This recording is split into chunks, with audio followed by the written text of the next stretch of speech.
in a time where you feel like everything's been done, there's something exciting about technology advancing. And I like bringing that with me.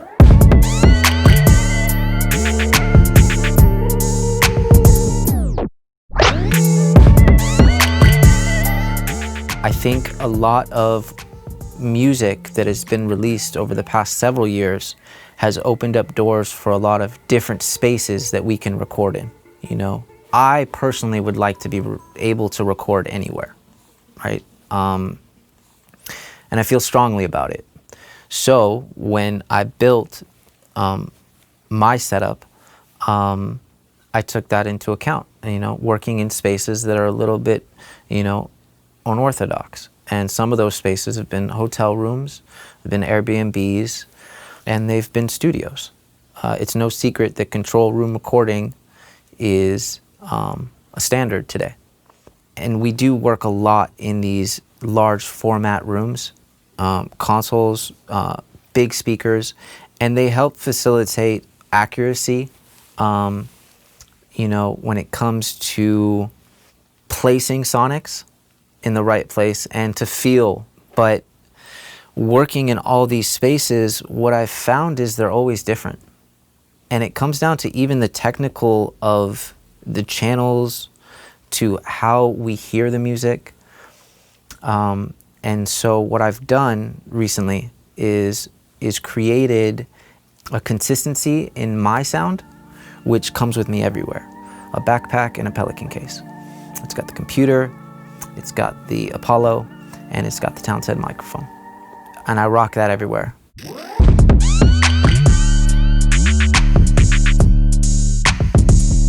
So I run a Mac Mini, maxed out, upgraded the RAM, and a Apollo Twin, still just running an MK2, haven't upgraded to X, a headphone amp. I have 2 headphones, rocking Pro Tools Ultimate, and a bunch of subscription bundles. You know, the final step was picking a microphone that was versatile enough for me to work in any environment and situation. I spent a lot of time researching, and you know, the articles that I read just sounded like a lot of fun when it came to the Sphere R22. So the first reaction is it lights up. Everybody's like, it lights up. I know, it's so cool, right? That's what I said. The second thing I get is, wow, it's picking up everything. What is this? I have to get one, you know? And it's, you know, it's a team effort, you know? We're partners, you know? They give me what I need and I give them what they need to get that client something that they're comfortable with. But there's no doubt about it that the sensitivity that they're hearing is real and is different.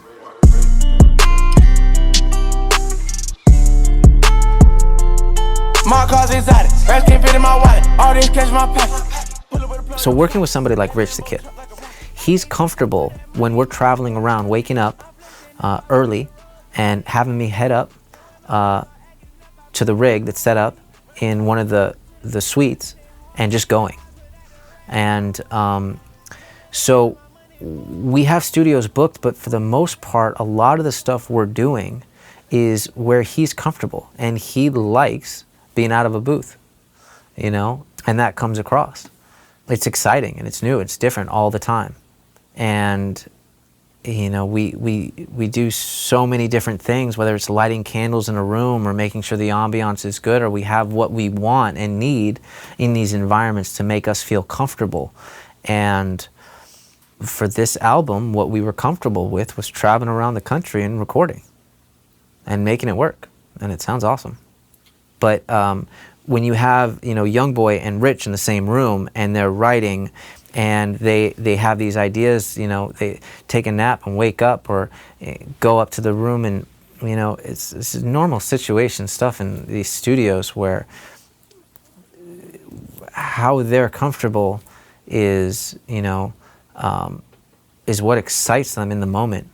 And, yeah, we were in Utah at a house out there, and the view was so beautiful. And I set up in a room specifically for that and didn't even care that it was all glass windows, because that's what I wanted to capture. And we got a great song in there, and I used the Fat Boy and the L-22. And I didn't have to try to get in the way of the process, of what their process was in that moment. And wherever they wanted to put the mic or however they wanted to position it was cool. I was protected, and that, you got so much other stuff going on. You're working so fast to make sure that they're getting everything. You can't be worried about the technical.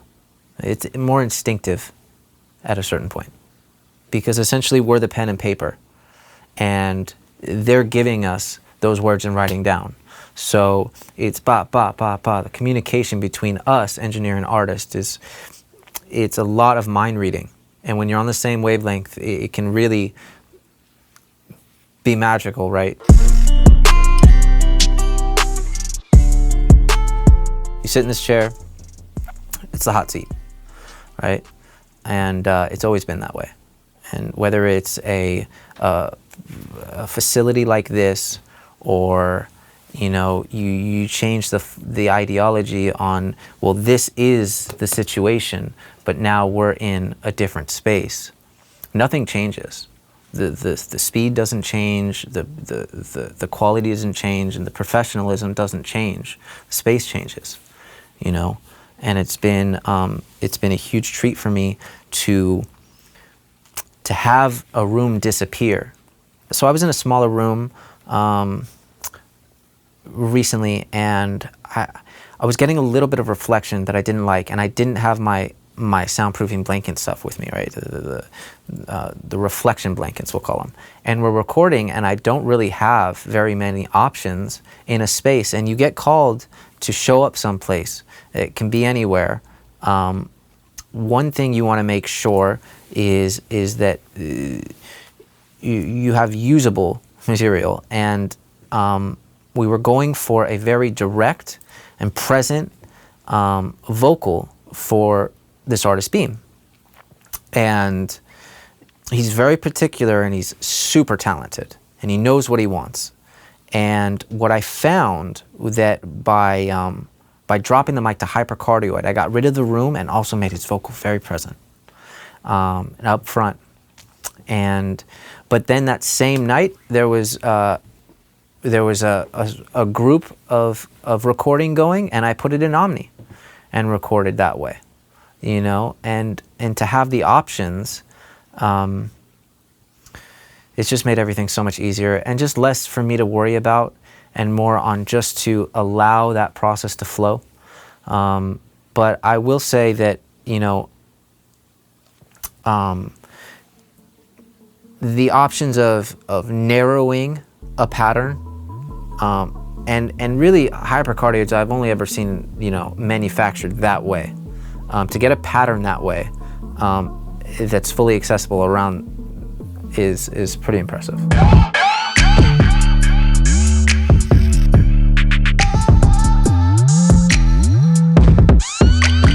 We were in Vegas. Sweet view of the Strip. It's awesome. And Rich needed to fix half the verse on a new song that called Money Talk. And I went with my sound. I ran the Townsend LD800 to the 88RS directly in, and just started recording.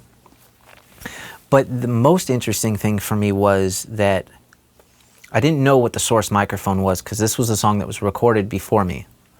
And I was dropping the tracks down because I duplicated the lead tracks, and they sounded exactly the same. I even, just as we were going, I said, "What microphone did you use to record with this?" And, he was so in it, he didn't really get an answer, but I didn't stop thinking about it, because I couldn't, And I was like, yo, it's a C800. And I just wanted to hear it. I just wanted to hear him say it was a C800, right? Because I'm not hearing a difference. And we finished the track. It sounds awesome. We're playing through the speakers, and I asked him again. I go, was it the black microphone? He goes, it was my mic. And I jump up and I get all excited. I go, it's a C800. It sounds like a C800. Exactly. And you can listen to it for yourself. There's no different processing from A to B.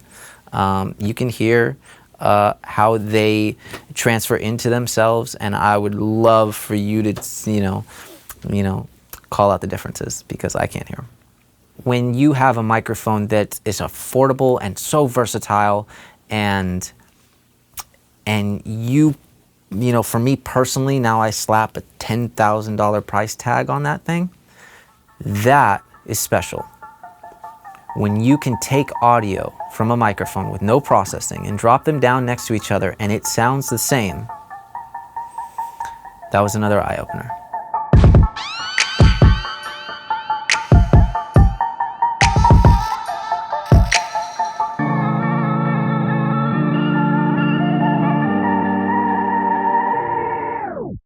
To have your own setup, I think, is really important for up-and-coming engineers. We can work on anything, but it's always different. And whether or not it's processing or whether or not it's the same it's an 1176, but it's two different room 1176, and one's really noisy and one's not, or one's got a higher threshold and one doesn't.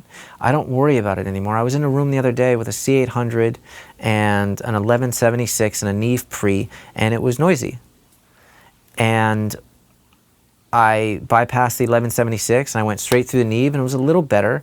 And the next day I had a session and I got it was cool. And the next day I had a session and I was like, no, I'm going straight to the Apollo. And I'm running in unison because it's clean, it's silent. I know what my threshold is, and I know what I'm getting out of it. It's consistent. I think it's fresh. I think it's new. I think it's a cool place for sound to evolve to, right? I think we listen to the evolution of where rap is going, and it's very processed. And these tools allow me to capture audio in a way that fits that really well. The L22 and the Apollo, direct in.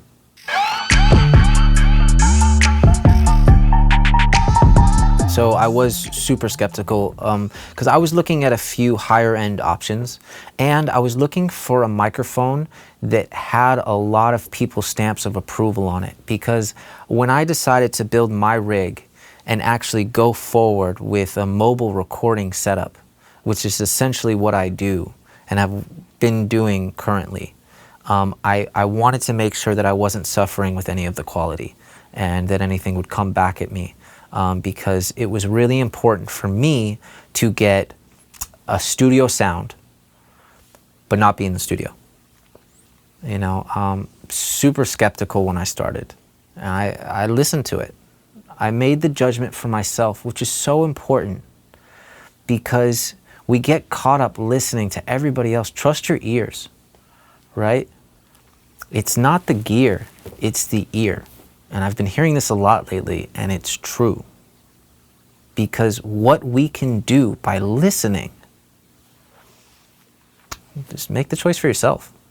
I've never been happier, and everything's easy and just consistent, And the coolest part, we talked about it, but after I made the choice to go with the L22, and I listened to the comparisons, and I said, yes, it's worth it. And I talked it up to all my engineer friends, and I was like, you have to get this. Oh, I got this. Come listen to it. We're gonna get together, and we're gonna like a play date, like I was 12 years old. Let's have some fun with the microphone. It's fun. It's cool. And being able to record in a studio with the 414, and then be at a studio and not have it and put in that microphone on the Townsend and not notice a difference, or have that mix session sent to me with that 800 and drop the 800 in and no processing of EQ and just not being able to hear the difference. You know, it's really special what you guys are doing. And I'm super grateful that I got to come and say that. You know, so thank you.